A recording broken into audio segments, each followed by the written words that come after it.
Ako si Lian, 11 taong gulang, at ang aking kapatid na si Mira ay 9 na taong gulang. Sa isang tahimik na baryo kami nakatira, kung saan ang mga bintana ng aming munting bahay ay lagi nang nakabukas upang tanggapin ang malamig na hangin ng gabi.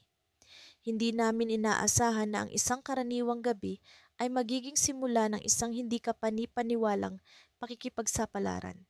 Isang gabi, habang kami ay naglalaro sa likod ng bahay, sa ilalim ng punong mangga na puno ng bungang hinog na, may napansin kaming kakaiba. Ang langit na dati puno ng bituin ay tila naglalaman ng isang bituing hindi pangkaraniwan. Ito'y maliwanag na tila nag-aalab, ngunit hindi nasisilaw ang mata. Para bang may sariling buhay ang bituing ito at kami ay nahumaling sa kanyang kakaibang liwanag. Kuya, tingnan mo, ang bituin, bulalas ni Mira habang hinihila ang aking kamay. Sa unay, akala ko ito'y gawa ng aking imahinasyon, ngunit hindi nagtagal ay napagtanto kong may kakaiba sa bituin. Ang liwanag nito ay tila nagsasayaw sa hangin, lumulutang, at nababalot ng mga kulay na hindi ko pa nakikita. Ang aming mga mata ay nanatili sa bituin hanggang sa tila ito'y bumaba sa lupa, sa gitna ng aming bakuran. Hindi makapaniwala sa aming nakikita, lumapit kami sa bituin. Isang mahiwagang bagay ang nangyari. Ang bituin ay namumulaklak. Oo, tama ang narinig ninyo, namumulaklak. Ang mga petal nito ay kumikinang, tila mga diamanteng sumasalamin sa liwanag ng buwan. Ang hangin ay nag-uumapaw sa halimuyak ng misteryo at mahika. Mira, ano ito? Tanong ko habang ang aking puso ay pumipintig sa kaba at pananabik. Ngunit bago pa man makasagot si Mira, isang malamig na hangin ang bumalot sa amin. Ang mga dahon sa paligid ay nagsimulang sumayaw sa hangin at narinig namin ang bulong ng hangin, tila may mensaheng gustong iparating sa amin. Ang aming mga mata ay nananatiling nakatuon sa bituin na patuloy na namumulaklak sa gitna ng dilim. Ang aming mundo ay tila nagbago sa isang iglap. Ang paligid ay nababalot ng kakaibang enerhiya at ang mga tunog ng kalikasan ay tila naglalakbay sa amin, pumapalo sa aming mga pandinig na para bang musika ng kalawakan. Hindi ko alam kung paano namin haharapin ang ganitong klasing hiwaga, ngunit alam kong hindi kami nag-iisa. Ang bituin ay tila nagbibigay ng kasiguraduhan, isang pangako ng isang bagong simula. Mira, pakiramdam ko ay may kakaibang mangyayari, sabi ko, habang ang aking puso ay tila nasa bingit ng pagkalagot. Sa mga sandaling iyon, isang boses ang umalingaw-ngaw mula sa likod ng puno. Isang matandang babae ang lumabas mula sa kadiliman. Ang kanyang mga mata ay kumikinang sa paraang hindi ko pa nakikita sa kahit sinong tao. Ang kanyang presensya ay nagsilbing isang tanong na hindi pa nasasagot. Ano ang kanyang kinalaman sa bituin? Mga bata, sabi niya, ang bituin ay naghahatid sa inyo ng isang mensahe. Ngunit hindi lahat ng mensahe ay may magandang hatid. Ang kanyang boses ay puno ng hiwaga at hindi ko maiwasang magtanong sa sarili ko. Ano ang ibig niyang sabihin? Anong klasing mensahe ang hatid ng bituin? Habang ang hangin ay patuloy na lumalakas, naramdaman ko ang panginginig ng kapatid kong si Mira. Ang aming mga mata ay hindi maalis sa bituin, sa matandang babaeng puno ng lihim at sa gabing puno ng misteryo. Sino siya? Anong klaseng hatid ang dala ng bituin? Ang mga tanong na ito ay naglalagablab sa aking isipan, ngunit bago pa man ako makapagsalita, ang matanda ay ngumiti ng isang nagiting puno ng lihim. Sa kanyang mata ay may kasiguraduhan, isang pangako ng mga bagay na hindi pa namin nauunawaan. Ang hangin ay biglang huminto, ang paligid ay naging tahimik. Ngunit sa likod ng katahimikan na iyon ay naramdaman ko ang paggalaw ng mundo, ang pag-usad ng tadhana na tila hindi maiiwasan. Nagsimula ang lahat nang bumalik kami ni ate sa kagubatan, sa ilalim ng maliwanag na buwan. Hindi namin maialis sa isip ang natuklasang bituing namumulaklak, ang kakaibang biyayang dala nito. Sa aming paglalakad, nararamdaman ko ang malamig na hangin na tila nagdadala ng bulong ng kalikasan. Ate, sigurado ka bang nandito ulit ang bituin? Tanong ko habang hawak ang kanyang kamay. Oo, alam kong mararamdaman natin ito, tugon niya, puno ng kumpiyansa. May kakaibang pagpukaw ang kagubatan sa kanyang loob, isang pakiramdam na tila may misteryosong puwersa sa paligid. Sa gitna ng katahimikan, biglang kumislap ang isang liwanag sa di kalayuan. Parang nagising ang aming mga mata at doon namin nakita ang bituing namumulaklak. Mas maliwanag ito kaysa sa unang beses naming makita. Lumapit kami, tila hinihila ng hindi maipaliwanag na lakas. Habang papalapit, napansin kong ang mga bulaklak sa paligid ay unti-unting nagbabago. Ang kanilang mga kulay ay sumasayaw sa hangin, mula sa mapusyaw na asul patungong gintong dilaw. Ramdam ko ang init na nagmumula sa bituin, ngunit hindi ito nakakasunog. Sa halip, nagbibigay ito ng kakaibang init sa puso. Ate, bakit kaya namumulaklak ang bituin sa gabi? Tanong ko, puno ng pagtataka. Malamang may espesyal na kapangyarihan ito, sagot niya habang sinasagi ang mga bulaklak upang masulyapan ang liwanag. Baka may lihim na kwento ang kagubatan tungkol dito. Habang nag-uusap, narinig namin ang pag-aspas ng mga dahon. Sa likod ng isang malaking puno, may lumitaw na matandang lalaki. Ang kanyang balbas ay mahaba at puti, at ang kanyang mga mata ay tila puno ng kaalaman ng daigdig. Hindi ko alam kung dapat kaming matakot o humanga. Kamusta mga bata? Bati niya sa amin. Ang kanyang boses ay parang hangin na dumadaloy sa pagitan ng mga puno. Alam niyo ba ang kwento ng bituing namumulaklak? Nagkatinginan kami ni ate, hindi alam kung paano sasagot. Hindi po, pero nais naming malaman, sabi ni ate na puno ng pag-usisa. Ang bituin na ito ay isang regalo mula sa mga diwata ng kagubatan, paliwanag ng matanda. Bawat gabi, ito ay namumulaklak upang ipakita ang kagandahan ng mundo at magbigay ng pag-asa sa mga nawawala. Habang nagkukwento siya, naramdaman ko ang pag-iiba ng hangin. Parang may dumadaloy na kapangyarihan mula sa bituin patungo sa amin. Ngunit, may isang lihim na dapat niyong malaman. Patuloy ng matanda, ang kanyang mukha ay tila nagiging seryoso. Sa tuwing namumulaklak ang bituin, may pagkakataon ang kagubatan na magbago at ang mga nilalang dito ay nagkakaroon ng bagong buhay. Nagtaka kami sa sinabi ng matanda. Ano ang ibig niyang sabihin sa pagbabagong ito? Nakaramdam kami ng kaba, ngunit may halong pananabik. Ano pong mangyayari kung magbago ang kagubatan? Tanong ko habang sinisilip ang bituin. Ang kagubatan ay may kakayahang baguhin ang kapalaran ng mga taong nakakatagpo nito. Sagot niya, puno ng misteryo. Ngunit hindi lahat ng pagbabago ay mabuti. May mga panganib na dala nito at ang mga taong hindi handa ay maaaring mawala. Biglang bumilis ang tibok ng aking puso. Ate, dapat ba tayong matakot? Tanong ko sa kanya, nakakatakot ang posibilidad. Siguro kailangan nating mag-ingat, sagot ni ate, ngunit may tapang sa kanyang tinig.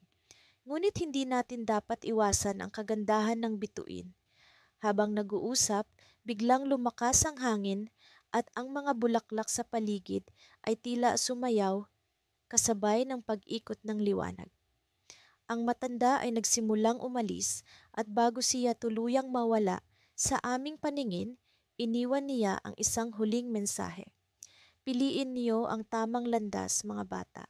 Ang kagubatan ay puno ng hiwaga, ngunit ito rin ay tahanan ng mga lihim.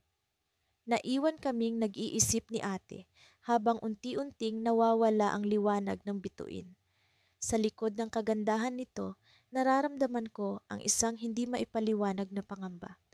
Ano nga ba ang ibig sabihin ng matanda? At ano ang pagbabago na dala ng bituin? Sa aming pag-uwi, hindi ko maalis sa isip ang kanyang babala. Parang may puwersa ang kagubatan, na nag-aanyaya sa amin na bumalik. Ngunit ang tanong ay, handa ba kami ni Ate sa mga pagbabagong dala nito? Sa likod ng aming mga pag-aalinlangan, alam kong may lihim ang kagubatan na dapat naming tuklasin. Habang lumalalim ang gabi, naramdaman ko ang malamig na hangin sa aming paglalakad pa uwi. Sa likod ng aming mga pag-aalinlangan, isang bagong pakikipagsapalaran ang naghihintay. Ngunit sa anong kapalaran? Iyon ang tanong na patuloy na bumabagabag sa akin. Hindi ko namalayan sa bawat hakbang mayroong nag-aabang na sorpresa. Ang kagubatan ay hindi lamang tahanan ng bituing namumulaklak, kundi ng mga lihim na hindi pa namin nauunawaan. Sa likod ng mga anino ng gabi, ang mga mata ng kagubatan ay nakamasid. At sa isang iglap, ang mundo ay tila nabalot ng misteryosong liwanag. Isang palatandaan na ang aming kwento ay nagsisimula pa lamang.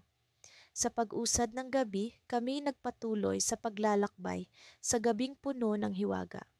Ang daan sa kagubatan ay tila mas maginhawa, ngunit ang aming kaba ay hindi maalis.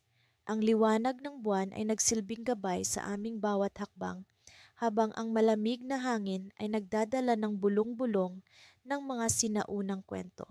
Tila kami nasa ibang mundo, isang mundong puno ng misteryo at mahika. Kuya, ano kaya ang mangyayari kapag nakita natin ang bituing namumulaklak? Tanong ni Lila, ang aking nakababatang kapatid. Ang kanyang mga mata ay puno ng kuryosidad at pag-asa na hindi namin maipaliwanag. Ang kanyang tanong ay nagbigay sa akin ng pag-iisip. Ano nga ba ang mangyayari? Siguro, ito'y magdadala ng pagbabago sa ating buhay. Sagot ko, kahit na sa loob ko'y hindi ko rin alam ang sagot. Sa mga kwento ng aming lolo, ang bituing namumulaklak ay simbolo ng pag-asa. Isang pangakong hindi nagtiis sa mga tao. Kami nagpatuloy sa paglalakad, hinahanap ang mahiwagang bituin na umuusbong sa gabi. Sa kalagitnaan ng aming paglalakbay, kami natigil nang may marinig kaming kakaibang tunog. Isang soft melody, parang awit ng hangin, na nagmumula sa isang direksyon na tila kami inaakit papunta sa pinagmulan nito. Kami nagkatinginan at nagkaintindihan sa isang sulyap. Dahan-dahan kaming naglakad patungo sa tunog, ang aming mga puso'y nag-uumapaw sa kaba at pananabik. Sa gitna ng kakahuyan, nakita namin ang isang liwanag na kumikislap, tila mga alitap-tap na nagtipon-tipon sa isang lugar. Lalo pang lumakas ang melodya at ang liwanag ay nagbigay daan sa isang tanawin na hindi pa namin nakikita noon. Isang maliit na clearing, puno ng mga bulaklak na kumikinang sa dilim. Sa gitna ng mga ito, ang bituing namumulaklak. Ito'y isang bulaklak na hindi pangkaraniwan. Ang mga talulot nito'y kumikinang, ang mga kulay ay tila nagbabago mula asul patungong pilak, at ang liwanag nito ay nagpapalambot ng lahat ng nasa paligid. Kami napahanga sa kagandahan nito at sa isang iglap, ang lahat ng aming pagod ay nawala. Lila, ito na ang bituing namumulaklak. Sigaw ko habang kami nagmamadaling lumapit. Ang bulaklak na ito'y nagbigay sa amin ng isang pakiramdam na hindi maipaliwanag. Parang kami bahagi ng isang mas malaking kwento, isang kwentong hindi patapos. Ngunit sa aming paglapit, may isang bagay na nangyari. Ang melodya ay biglang nagbago. Nagkaroon ng kakaibang tono na tila nagbabadya ng panganib. Ang mga bulaklak sa paligid ay biglang nagbago ng kulay mula sa mga pinong asul at pilak patungo sa madilim na pula at itim. Ang hangin ay nag-iba, naging malamig at nakakatakot. Kami nagkatinginan, ang aming mga mata ay puno ng takot. Kuya, ano ang nangyayari? Tanong ni Lila. Ang kanyang tinig ay puno ng pag-aalala. Hindi ko alam ang sagot. Sa isang iglap, ang bituing namumulaklak ay tila nagbago ng anyo. Ang mga talulot nito ay nagsimulang maglaho at ang liwanag nito ay humina. Ang melodya ay nagpatuloy, ngayon ay mas malakas at mas nakakabingi. Biglang nagkaroon ng isang pagyanig sa lupa at kami nawalan ng balanse. Ang paligid ay tila nagbago at kami napunta sa isang lugar na hindi namin alam. Ang kagubatan ay naglaho at sa harap namin ay isang pinto na gawa sa kahoy, puno ng mga ukit ng mga bituin at bulaklak. Kami nagkatinginan ni Lila at sa aming mga mata ay parehong katanungan. Ano ang lugar na ito? Ano ang nangyari sa bituing namumulaklak? At ano ang mangyayari kapag binuksan namin ang pinto? Sa isang iglap, ang pinto ay nagsimulang bumukas dahan-dahan na tila inaanyayahan kami sa loob. Ang melodya ay muling nagbago, naging mas malambing at puno ng pangako. Kami naglakad patungo sa pinto, alam naming ito'y simula ng isang bagong yugto sa aming kwento. Ngunit sa likod ng pinto ay hindi namin inaasahan ang aming makikita. Sa isang iglap, kami napuno ng liwanag at ang mundo ay tila nagiba.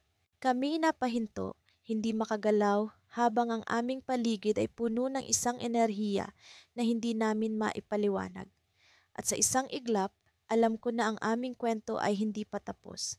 Ang bituing namumulaklak ay hindi lamang isang bulaklak. Ito'y isang pintuan sa isang bagong mundo, isang mundo na puno ng pangako at hiwaga. Ngunit sa likod nito, isang lihim ang naghihintay, isang lihim na magbabago sa aming buhay magpakailanman. Sa aming paglalakbay sa mahiwagang kagubatan, hindi namin inasahan ang mga kababalaghan na masisilayan ng aming mga mata. Ako si Lira, ang mas nakatatandang kapatid, at kasama ko ang aking kapatid na si Elan. Sa gabing iyon, isang kakaibang liwanag ang aming natuklasan, bituing namumulaklak sa gitna ng kadiliman. Ang aming paglalakbay ay nagsimula nang marinig namin ang kwento ng aming lola. Sinasabing sa pinakasulok ng kagubatan ay may bituing namumulaklak tuwing gabi. Ngunit ito'y hindi basta-basta natatagpuan. Kailangan ng dalisay na puso at matatag na loob upang makita ang kanyang kagandahan. Sa aming kuryosidad at sa likas na pagnanasa naming maranasan ang kababalaghan, nagpasya kaming hanapin ito.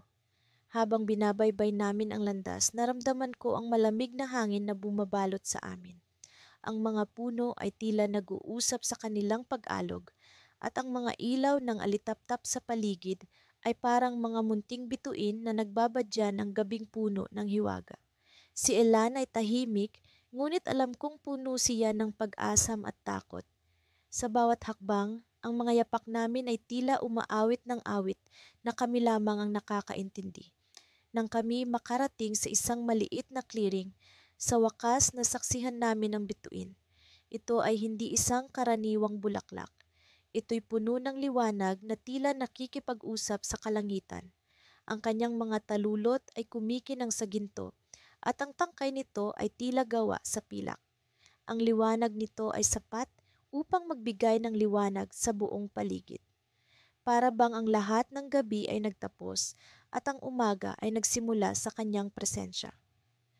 Sa aming paglapit, naramdaman ko ang kakaibang enerhiya. Ang bituin ay tila may sariling buhay. Hinawakan ko ang kamay ni Elan marahil para sa lakas ng loob o para sa kanyang seguridad, hindi ko sigurado. Ngunit sa sandaling iyon, ang bituin ay tila umalab at ang kanyang liwanag ay naging mas maliwanag.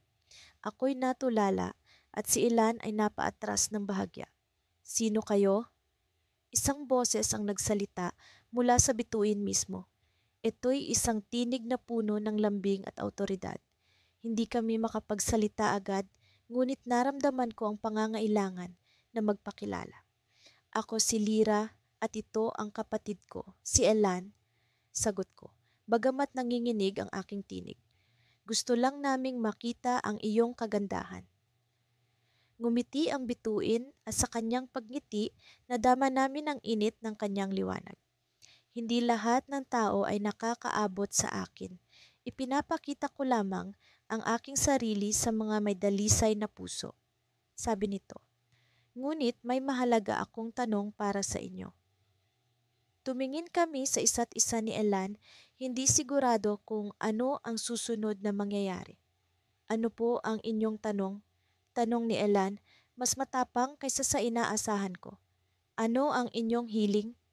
Tanong ng bituin, at sa kanyang tanong, ang paligid ay tila nagbago. Ang mga puno ay tila nag-alisa ng kanilang mga dahon at ang hangin ay naging mas malamig. Ang lahat ay naging tahimik maliban sa aming paghinga. Natigilan kami, ano nga ba ang kahilingan namin? Sa aming murang edad, ang mga hiling namin ay simple. Ngunit sa harap ng bituin, tila ang aming mga hiling ay naging mas makabuluhan. Ako'y nagnanais ng kapayapaan para sa aming pamilya. Sagot ko, tapat sa aking puso. Ang aming pamilya ay dumaranas ng pagsubok at ang kapayapaan ay tila isang bagay na mahirap makamit. Si Elan sa kanyang pag-iisip ay nagsabing, nais kong makakita ng himala. Isang bagay na magpapatunay na ang lahat ng ito ay totoo. Ngumiti ang bituin, tila nasiyahan sa aming mga sagot.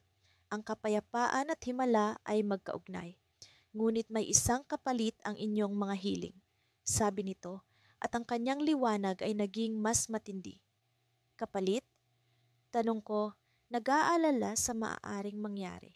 Ano nga ba ang kapalit ng aming mga hiling? Isang gabi ng inyong alaala, sagot ng bituin. Isang gabi mula sa inyong pagkabata na hindi niyo na maaalala. Natigilan kami at hindi ko alam kung ano ang dapat maramdaman. Ang alaala ay mahalaga, lalo na sa amin na bata pa. Ngunit ang kapayapaan para sa aming pamilya at ang himala para kay Elan ay tila napakahalaga rin. Sa huli, tumango ako bilang pagsang-ayon at si Elan ay sumunod. Oo, tinatanggap namin, sagot namin ng sabay.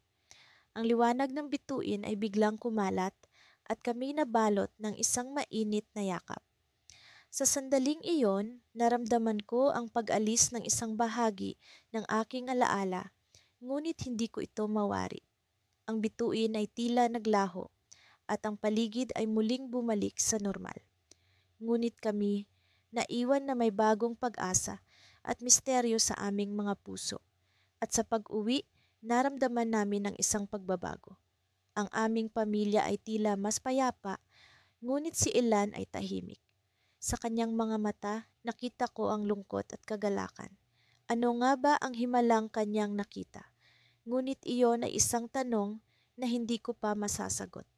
Ang bituin ay nag-iwan ng kanyang marka sa amin at ang gabi iyon ay hindi na namin malilimutan kahit na ang isang bahagi ng aming alaala ay nawala na. At sa dulo ng aming paglalakbay, habang naglalakad kami pauwi, isang kakaibang pakiramdam ang bumalot sa akin. Para bang may isang bagay pang darating. Isang bagay na mas malaki kaysa sa aming natuklasan. At sa sandaling iyon, alam ko na ang aming kuwento ay nagsisimula pa lamang.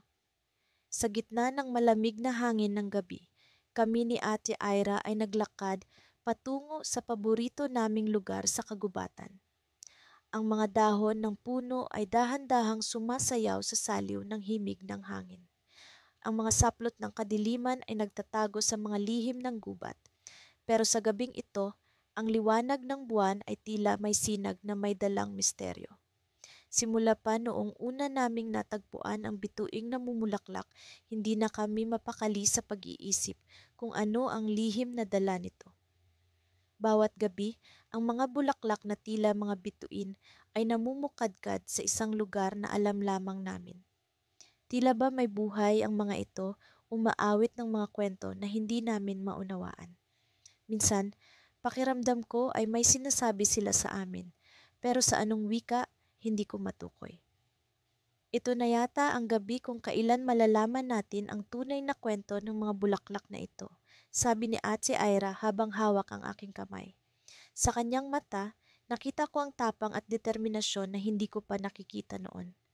Sa tuwing magkakasama kami, palagi siyang nagiging mas matapang, na para bang siya ang nagbibigay liwanag sa kadilimang bumabalot sa aming paligid. Habang papalapit kami sa lugar kung saan namumulaklak ang mga bituin, naramdaman ko ang kakaibang enerhiya sa hangin. Ang paligid ay tila puno ng misteryo at sa bawat hakbang, ang pakiramdam na may nag-aabang na lihim ay lalong lumalalim. Nang marating namin ang lugar, ang mga bulaklak ay nagsimulang kumislap mas maliwanag kaysa dati. Ang kanilang liwanag ay tila may sinasabi, ngunit ito ay isang wikang naisulat sa hangin. Nararamdaman mo ba iyon, Laika? Tanong ni Ate Ira habang tinitingnan ang mga bulaklak.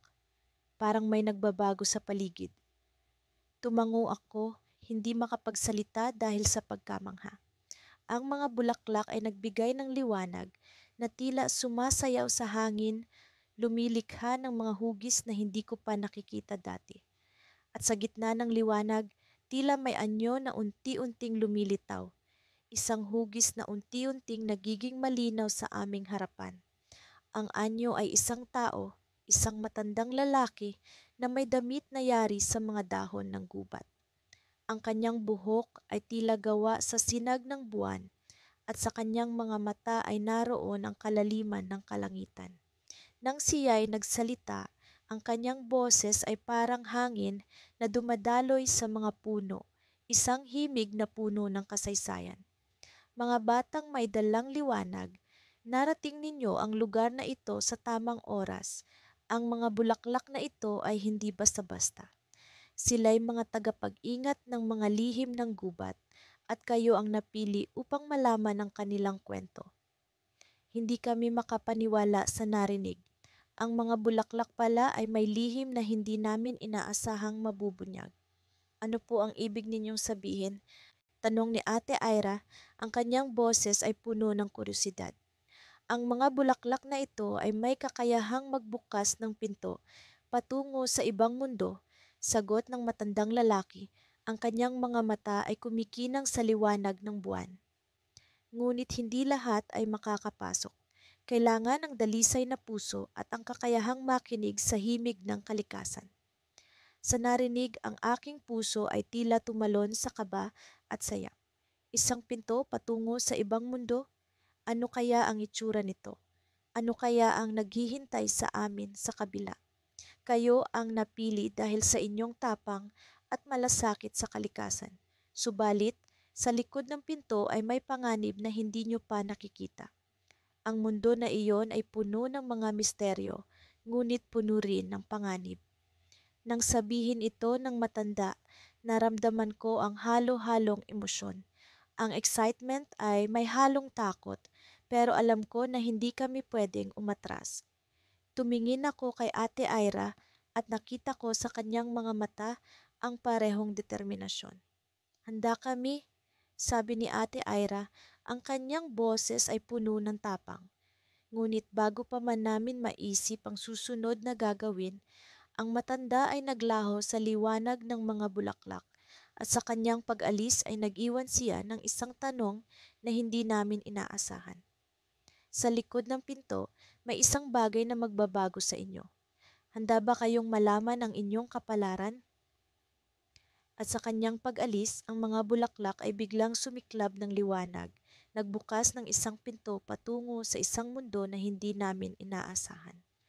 Sa likod ng pinto, kami ay nagdadalawang isip, ngunit ang aming determinasyon ay mas matimbang kaysa sa takot.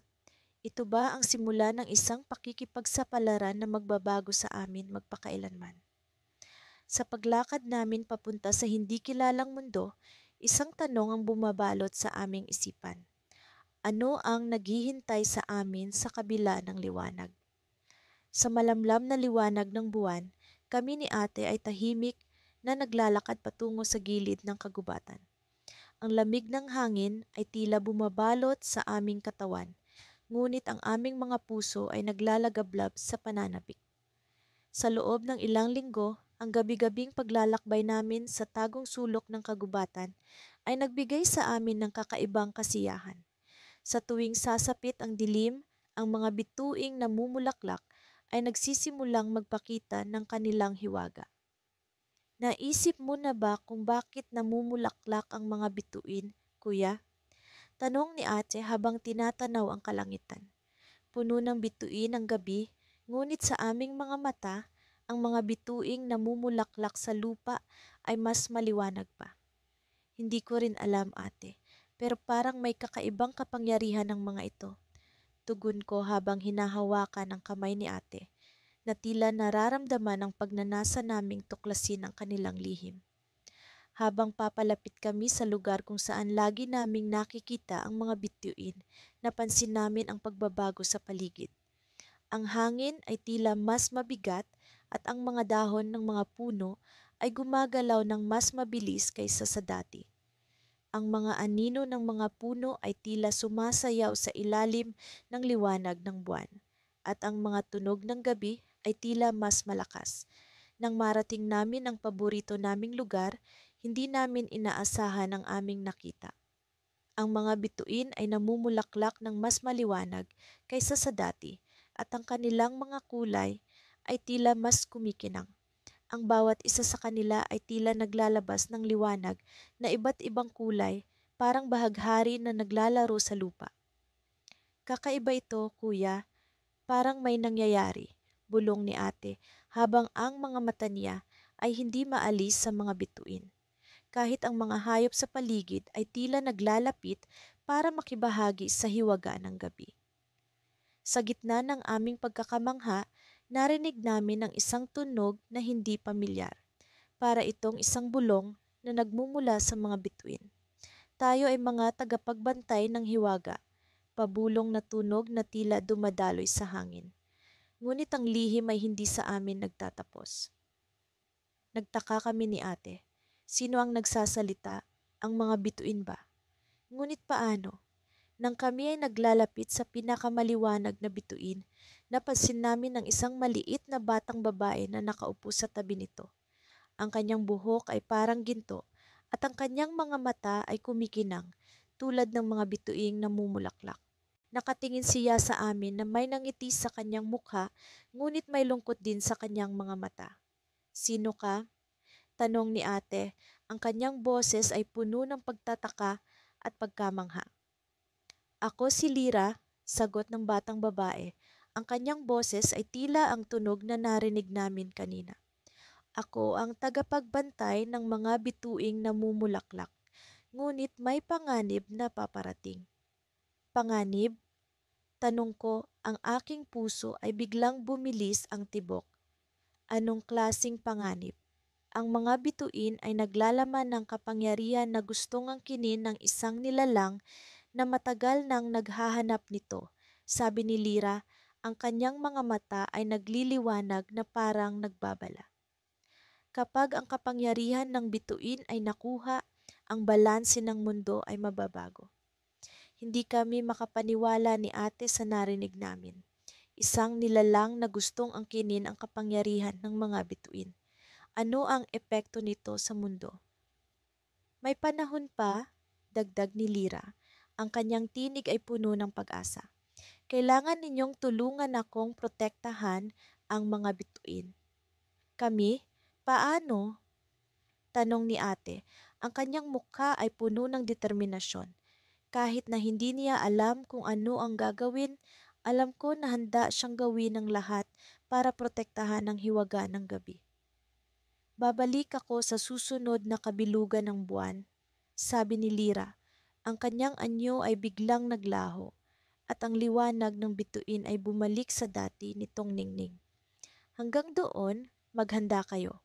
Ang kanyang mga huling salita ay nag-iwan sa amin ng tanong at pag-aalala.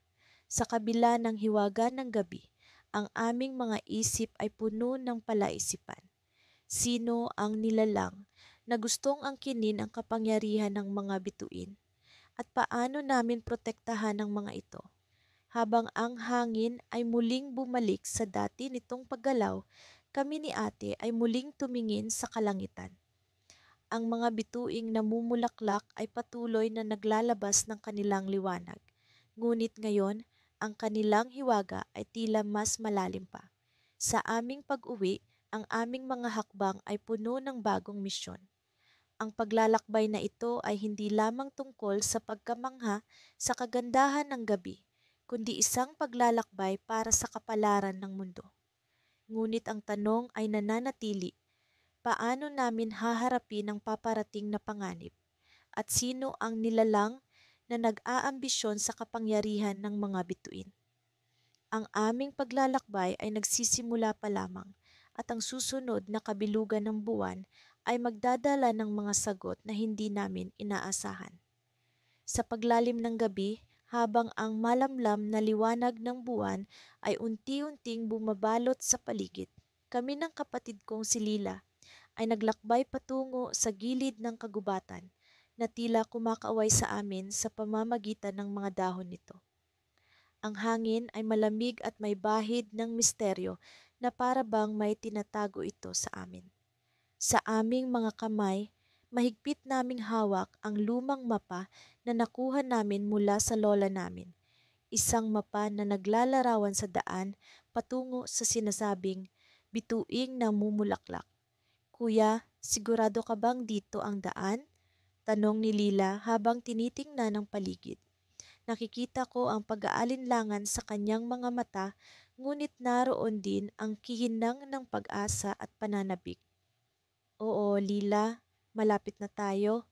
Ayon sa mapa sa likod ng matandang puno ng balete na iyon, makikita natin ang unang palatandaan. Sagot ko habang itinuturo ang isang malaki at matandang puno na tila may mga lihim na kwento sa bawat galaw ng mga ugat nito na nakalitaw.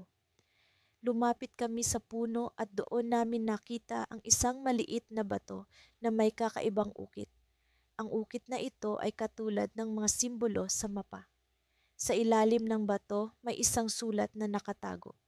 Nang buksan namin ito, nakasulat ang mga sumusunod. Ang bituing namumulaklak ay hindi lamang matatagpuan, kundi ito ay nag-aanyaya sa mga pusong may tapang at pagmamahal na tunay. Napatingin kami ni Lila sa isa't isa, naguguluhan, ngunit puno ng determinasyon. Alam namin na ito ay isang pagsubok, isang hamon na dapat naming lagpasan. Tuloy-tuloy kaming naglakbay sa mas malalim na bahagi ng kagubatan. Sa bawat hakbang, ang paligid ay mas nagiging misteryoso, ang mga tunog ay nagiging kakaiba, at ang mga anino ay parang gumagalaw sa bawat kislap ng liwanag mula sa buwan. Sa wakas, narating namin ang isang maliit na clearing na puno ng mga bulaklak na kumikinang sa dilim. Ang mga bulaklak na ito ay tumatayo sa gitna ng mga damo, tila nagsasayaw sa hangin.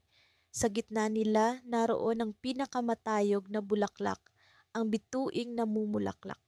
Ang kanyang mga talulot ay kumikinang na parang mga bituin sa kalangitan, at ang kanyang bango ay nagdadala ng alaala ng mga kwento ng matatanda, mga kwentong puno ng mahika at hiwaga. Lila, ito na ang bituin, bulong ko, puno ng paghanga. Ngunit bago pa kami makalapit, biglang nagbago ang ihip ng hangin. Ang paligid ay umikot at ang mga bulaklak ay tila naglaho sa isang kisap mata. Sa kanilang lugar, isang matandang babae ang nagpakita, ang kanyang mga mata ay puno ng kaalaman at kabaitan. Kayo ba ang mga batang hinirang ng bituin? Tanong niya sa amin, ang boses niya ay parang musika na umaagos sa hangin. Oo po, Lola, sagot ni Lila, walang pag-aalinlangan sa kanyang tinig. Hinahanap namin ang bituing namumulaklak upang malaman ang kanyang lihim. Ngumiti ang matanda at sa kanyang nangiti ay naramdaman namin ang init ng pagmamahal. Ang lihim ng bituin ay nasa inyong mga puso. Ang kanyang liwanag ay nagmumula sa tapang at pagmamahal na dala ninyo. Hindi ito basta nakikita kundi nadarama. Sa mga salitang iyon, biglang bumalik ang mga bulaklak, halos mas maliwanag pa kaysa kanina. Ang liwanag nila ay bumalot sa amin, at sa loob ng mga talulot, nakita namin ang mga alaala ng aming pagkabata, mga tawanan, mga luha, at ang walang kapantay na pagmamahalan ng pamilya.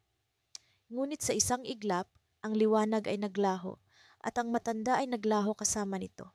Naiwan kami sa gitna ng kagubatan, nakatayo sa ilalim ng mga bituin.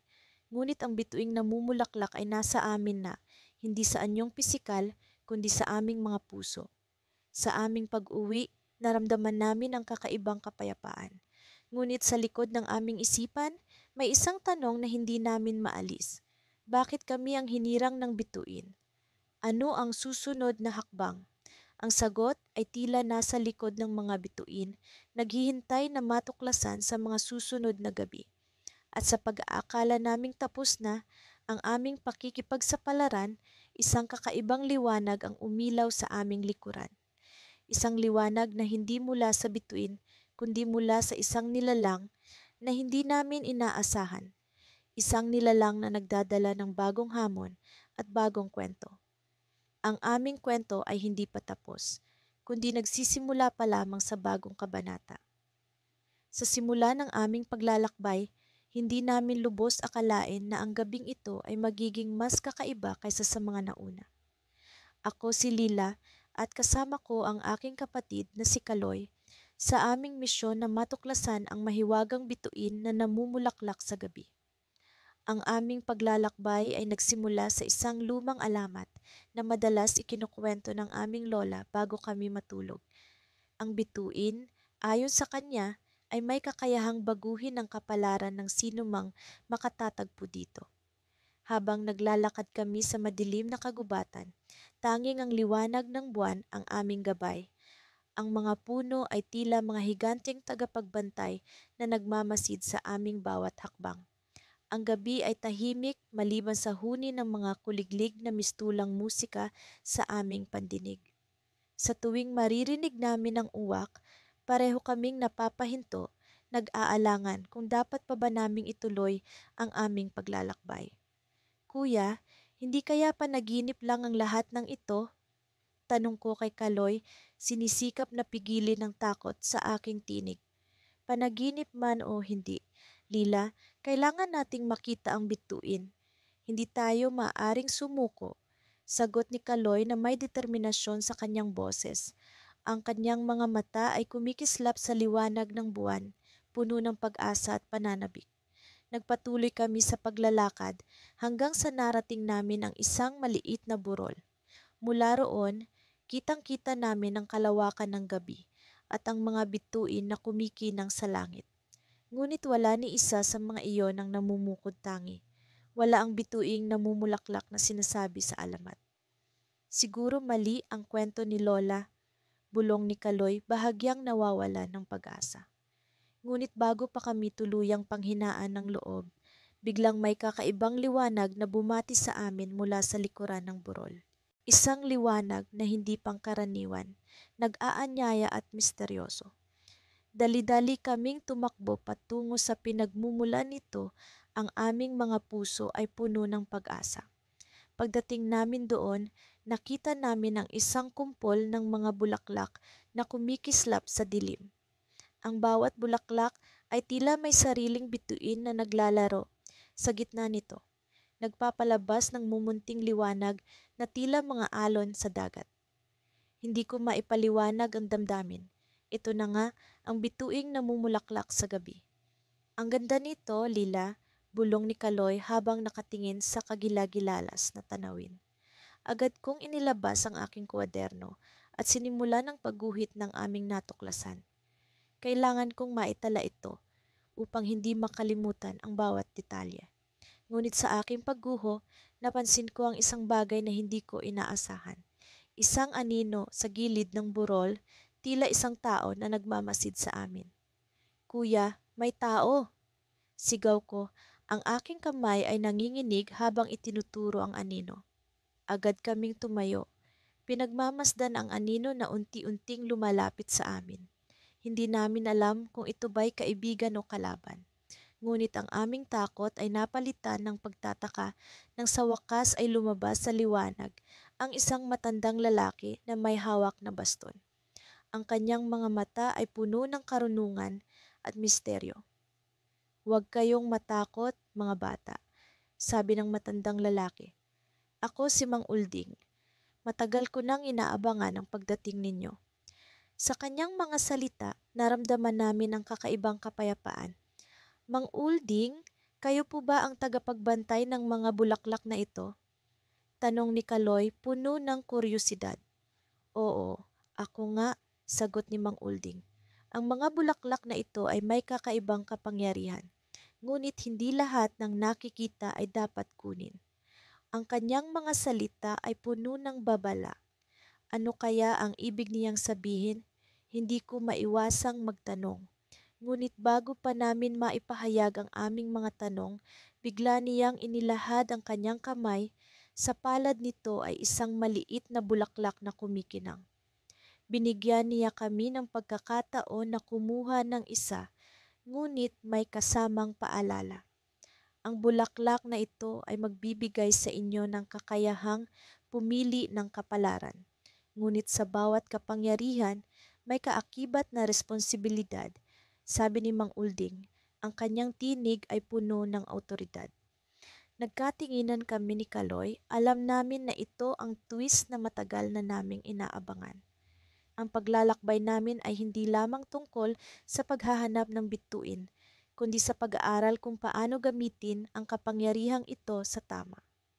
Ngunit bago pa kami makapagpasya, biglang umalo ng hangin at ang mga bulaklak ay nagising mula sa kanilang katahimikan, sumasayaw sa paligid namin. Sa gitna ng kaguluhan, naramdaman namin ang kakaibang enerhiya. At doon, sa gitna ng nagkikislapang liwanag, isang pangyayari ang di namin inaasahan. Ang bituin ay biglang naglaho, iniwan kami sa dilim, at ang matandang lalaki ay naglaho kasama nito. Kami ay nag-iisa sa burol, at sa aming palad ay isa lamang bulaklak ang natira. Ano kaya ang susunod na mangyayari? Sa ilalim ng isang maliwanag na kalangitan, ang hangin ay tila may dalang mahika. Naglalaro sa aming mga buhok habang kami naglalakad sa gilid ng kagubatan. Nakikita ko ang aking kapatid na si Luningning na punong-puno ng kasabikan. Ang kanyang mga mata ay kumikinang sa pag-asam. Kanina lamang, natuklasan namin ang hiwaga ng mga bulaklak ng bituin na namumulaklak tuwing gabi. Isang bagay na hindi namin inaasahan sa aming mga paglalakbay. Hindi ko akalain na may ganito palang kagandahan sa mundo. Sabi ni Luningning habang hawak-hawak ang isa sa mga bulaklak na tila gawa sa purong liwanag. Ang mga bulaklak na ito, parang may lihim na kwento. Nagpatuloy kami sa paghahanap ng mas marami pang bulaklak na tila mga bituing nahulog sa lupa. Ang kanilang mga talulot ay kumikislap at sa tuwing lumalapit kami, nararamdaman ko ang kakaibang init na bumabalot sa akin. Parang may buhay ang mga ito, sumisigaw ng mga kwento ng lumipas na panahon. Napansin ko ang isang kakaibang bulaklak, mas maliwanag kaysa sa iba. Ang kanyang mga talulot ay tila may sariling liwanag na mas maliwanag pa sa mga bituin sa langit. Lumapit ako sa bulaklak na iyon, nadarama ang kakaibang enerhiya na bumabalot sa akin. Sa sandaling hawakan ko ito, naramdaman ko ang malamig na simoy ng hangin at ang tunog ng mga dahon na tila nagkukwentuhan. Biglang nangusap ang hangin at sa aking pandinig parang may boses na bumubulong. May lihim ang mga bulaklak na ito, sabi ng boses, na tila galing sa mismong kalikasan. Sa bawat bulaklak ng bituin, may kwento ng pag-ibig, pagkakaibigan at sakripisyo. Napatingin ako kay Luningning na tila narinig din ng boses. Ang kanyang mga mata ay puno ng pagtataka at takot. Kuya, ano ito? Tanong niya sa akin, ang kanyang boses ay nanginginig. Parang may ibang nilalang na nagmamasid sa atin. Hindi ko alam ang isasagot ko. Ang kagubatan ay tila nagbago. Ang mga puno ay nagmistulang mga tagapagbantay na nagmamasid sa aming bawat galaw. Sa kabila ng aming takot, naramdaman ko ang pangangailangan na tuklasin pa ang lihim ng mga bulaklak. Siguro, ito ang dahilan kung bakit tayo dinala ng mga bulaklak dito. Sabi ko, sinusubukang maging matatag para sa aking kapatid. Baka may kailangan tayong malaman o tuklasin. Nagpatuloy kami sa paglalakad, sinusundan ng liwanag ng mga bulaklak. Sa bawat hakbang, nararamdaman ko ang unti-unting pag-usbong ng isang kwento, parang mga piraso ng puzzle na dahan-dahang bumubuo ng isang kabuuan. Natagpuan namin ang isang lumang puno kung saan ang mga ugat nito ay bumabalot sa isang malaking bato. Sa ibabaw ng bato, may mga ukit na tila mga sinaunang simbolo.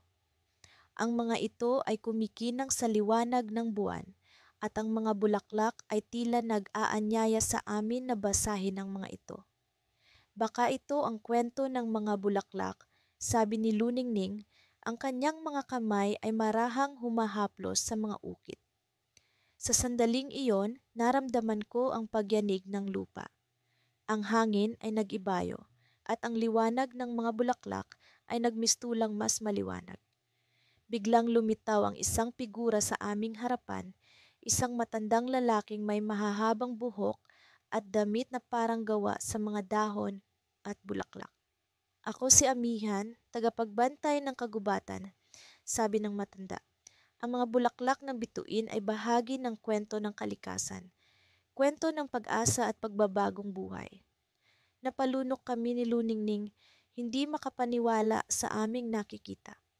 Ang matandang lalaki ay tila bahagi ng alamat, isang nilalang na nag-uugnay sa kaharian ng tao at ng kalikasan. May mahalagang misyon kayo, patuloy ni Amihan, ang kanyang boses ay tila musika na bumabalot sa amin. Ang mga bulaklak ay bahagi ng isang sinaunang kasunduan. Sa bawat namumukadkad na bulaklak, may dalang liwanag para sa mundong ito. Ngunit, may panganib din na bumabalot sa kagubatan, isang panganib na maaaring magdulot ng kadiliman. Biglang tumigil ang hangin at sa kabila ng liwanag, naramdaman ko ang pagpatak ng ulan. Sa likod ng matanda, lumitaw ang isang anino, isang figura na tila gawa sa kadiliman. Hindi kayo nag-iisa sa inyong paghahanap, bulong ng anino. Ang kanyang boses ay tila malamig na hangin na dumadaan. Ako ang tagapagbantay ng kadiliman at hindi ako papayag na makuha ninyo ang liwanag. Sa sandaling iyon, naramdaman ko ang takot na bumalot sa akin. Ang kagubatan ay tila nagbago at ang mga bulaklak ay nagmistulang mga bituing nawalan ng liwanag. Napatingin ako kay Luningning at sa kanyang mga mata nakita ko ang takot at pag-asa. Sa likod ng mga bulaklak, isang bagong kwento ang naghihintay na tuklasin. Isang kwento na puno ng hiwaga at panganib. Sa gitna ng madilim na kagubatan na para bang walang katapusan, kami ng kapatid kong si Lila ay muling naglakbay upang hanapin ang mahiwagang bituing namumulaklak. Sa bawat hakbang, nararamdaman ko ang malamig na hangin na tila may dalang mensahe mula sa mundo ng hindi nakikita. Ang mga puno ay tila mga bantay na nagmamasid at ang kanilang mga anino ay nagbibigay ng kakaibang pakiramdam na para bang kami minamanmanan ng mga mata ng kalikasan. Kuya, sigurado ka bang dito natin makikita ang bituin? Tanong ni Lila habang patuloy na naglalakad sa makipot na daan. Ang kanyang tinig ay puno ng pag-aalinlangan at kuryosidad na hindi maikukubli. Oo, Lila, sagot ko. Pilit na sinasaliksik ang alaala ng nakaraang gabi, kung saan una naming natagpuan ang mahiwagang bulaklak. Sabi ni Lola, ang bituin ay namumulaklak lamang tuwing kabilugan ng buwan, at sa gabi, ito'y nagbibigay ng liwanag na sinasabing may kapangyarihang magbigay ng katuparan sa mga lihim na hangarin. Mahigit 1 linggo na ang nakalilipas mula ng una naming makita ang bituin. Sa gitna ng karimlan, ang bulaklak ay nagbigay liwanag na pumuno sa buong kagubatan. Ang kanyang mga talulot, kumikislap sa bawat paghinga ng hangin, ay tila mga diamante na nagkalat sa lupa. Ngunit nang kami lumapit, ang bulaklak ay biglang naglaho. Iniwan kami ni Lila na puno ng pagtataka at pagnanasa na muling masilayan ang kanyang kagandahan. Ngayon, sa gabing ito kami ay muling bumalik, umaasa na makikita ito at malalaman ang kanyang lihim. Ang aming mga hakbang ay naghatid sa amin sa isang maliit na clearing, ang lugar kung saan unang nagpakita ang bituin. Sa gitna nito, naroon ang isang maliit na burol na tila inukit para sa isang palasyo ng mga diwata. Kuya, tingnan mo! Sigaw ni Lila sabay turo sa gitna ng clearing. Doon, sa burol na iyon, ay muling lumitaw ang mahiwagang bituin. Ang kanyang mga talulot ay kumikislap na parang mga bituin sa kalangitan. Lumapit kami, ang aming mga mata ay hindi makapaniwala sa kagandahan ng bulaklak. Ang kanyang liwanag ay nagsisimula ng magbigay ng kakaibang init na para bang kami niyayakap nito. Lila, anong nararamdaman mo? Tanong ko habang kami nakatayo sa harap ng bituin. Parang, parang may bumubulong sa akin, kuya. Sagot ni Lila. Ang kanyang mga mata ay nakapikit, tila ninanamnam ang hindi maipaliwanag na pakiramdam. Para bang sinasabi niyang mayroon tayong mahalagang papel sa kagubatan na ito. Bigla kong naalala ang kwento ni Lola tungkol sa bituin. Sinasabi niya na ang bulaklak ay may kakayahang magbigay ng kaalaman sa mga napili nitong makakita. Sa kasaysayan ng aming nayon, ang bituin ay palaging nagpapakita tuwing may malaking pagbabago o panganib na darating. Habang kami nakatitig sa bulaklak, bigla itong nagliwanag ng mas maliwanag pa. Ang kanyang liwanag ay umabot sa buong clearing at sa isang iglap, ako'y nakakita ng mga imahe, mga larawan ng kagubatan na puno ng mga nilalang na hindi ko pa kailanman nakita. Mga diwata, mga duwende, at mga espiritu ng kalikasan na naglalakbay sa ilalim ng liwanag ng buwan. Ang kanilang mga mata ay tila may mensahe, isang babala na hindi ko mawari. Tingnan mo, kuya, sigaw ni Lila habang naglalakad patungo sa bulaklak. Ang kanyang mga mata ay puno ng determinasyon. Parang sinasabi nila na may darating na panganib sa kagubatan. Kailangan nating malaman kung ano ito. Habang kami palapit sa bulaklak, bigla itong nagbago ng anyo. Ang kanyang mga talulot ay nagsimulang umikot at sa isang iglap, ang bulaklak ay nagmistulang portal na nagbukas sa harap namin. Ang liwanag nito ay nagbigay daan sa isang landas, isang daan patungo sa isang mundo na puno ng hiwaga. Lila, anong gagawin natin? Tanong ko, ang aking puso ay puno ng kaba at pagnanasa. Ang portal ay tila nag-aanyaya, isang pintuan patungo sa isang bagong pakikipagsapalaran. Ngunit bago pa kami makapagpasya, ang isang kakaibang tunog ay umalingaw-ngaw sa buong kagubatan. Isang bulong, isang tawag mula sa kalaliman ng kagubatan na tila nagsasabing ang oras ay mahalaga. Sa likod ng portal, narinig namin ang mga yabag ng isang bagay. Isang nilalang na papalapit sa amin, isang nilalang na may daladalang mensahe ng pagbabago. Kuya, kailangan nating pumasok, sabi ni Lila. Ang kanyang kamay ay mahigpit na nakahawak sa akin. Ito na ang pagkakataon natin upang malaman ang katotohanan. At sa isang iglap, kami pumasok sa loob ng portal. Ang liwanag ng bituin ay nagbigay daan sa isang bagong mundo. Ngunit sa likod namin, ang tunog ng paparating na nilalang ay lalong lumakas. At sa aming pagpasok, iniwan namin ang isang bahagi ng aming mundo na puno ng hiwaga at pagnanasa na muling masilayan ang kanyang kagandahan. Sa loob ng portal, kaming nakarating sa isang lugar na puno ng liwanag at kulay, ngunit sa gilid ng aming mga mata, naramdaman namin ang presensya ng isang bagay na nagmamasid, isang nilalang na may daladalang lihim na aming kailangan tuklasin. Sa kabila ng aming pagod, hindi namin maikailang kagalakang nararamdaman habang patuloy naming sinusundan ang mahiwagang liwanag ng bituin na namumulaklak sa gabi. Ako si Lila at kasama ko ang kapatid kong si Santi sa hindi malilimutan naming paglalakbay sa mahiwagang kagubatan.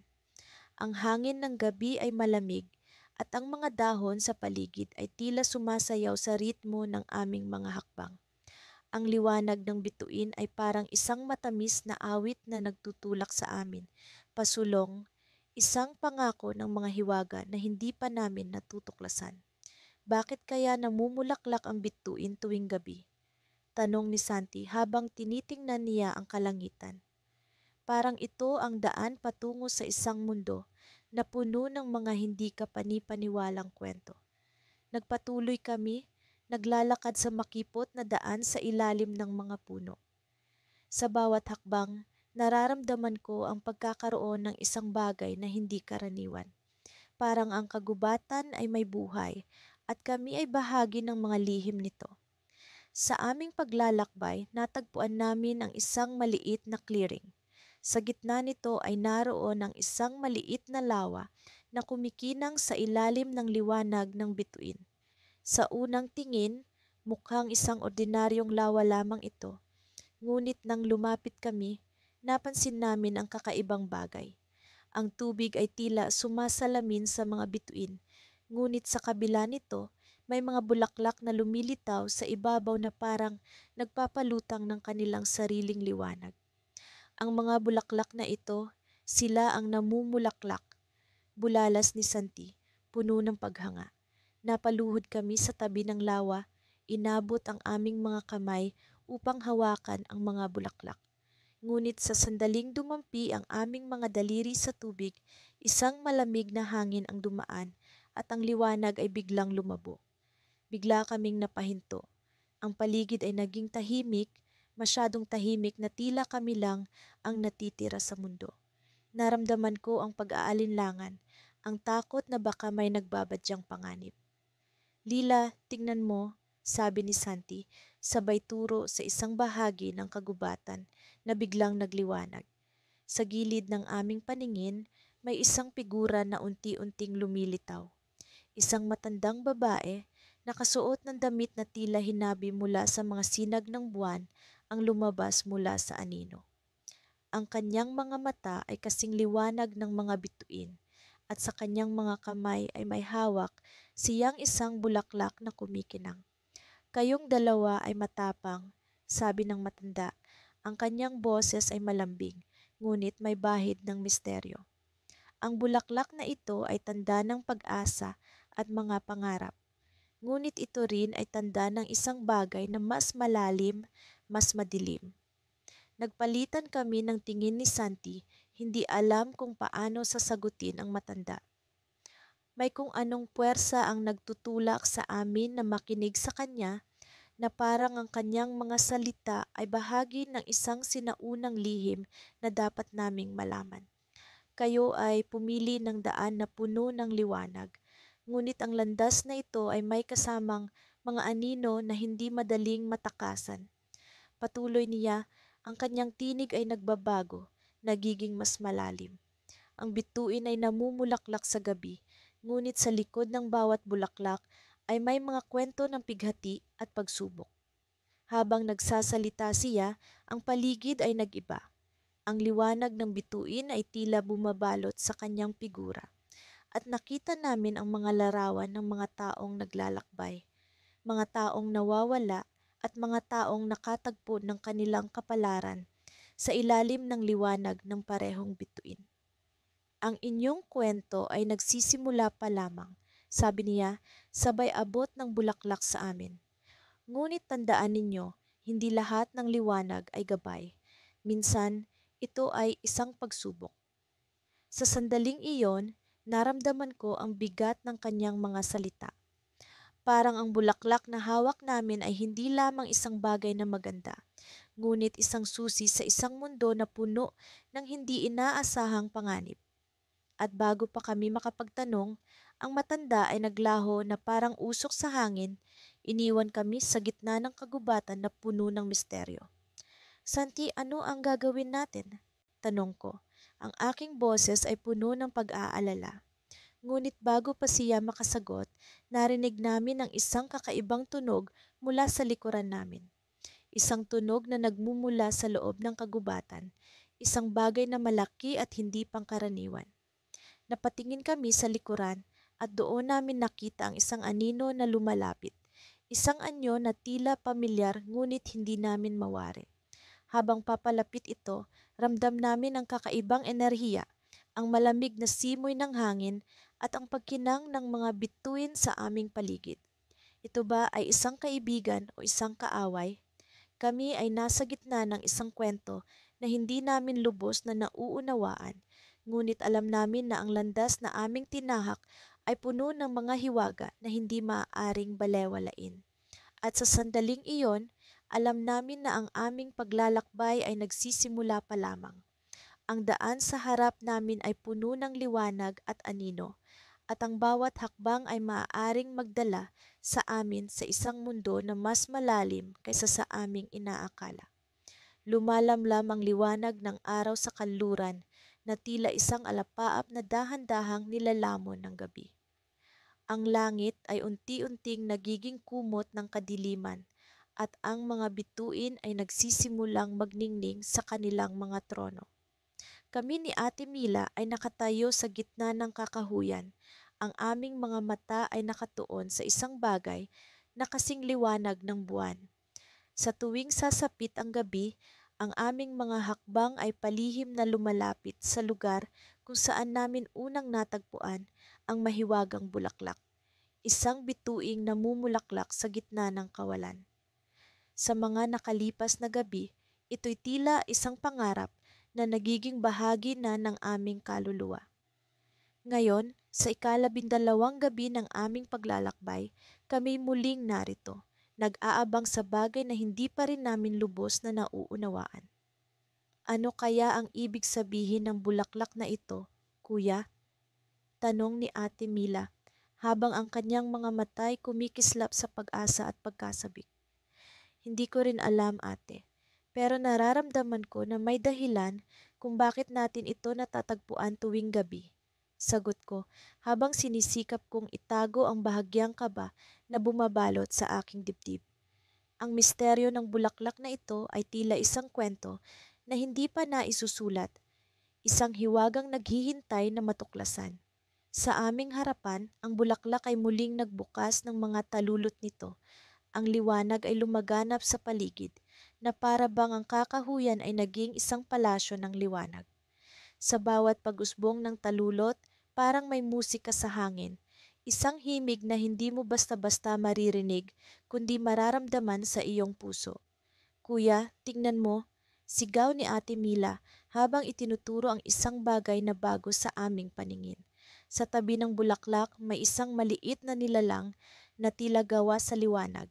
Ang mga pakpak nito'y kumikinang na parang mga bituin. Hindi ito isang pangkaraniwang nilalang.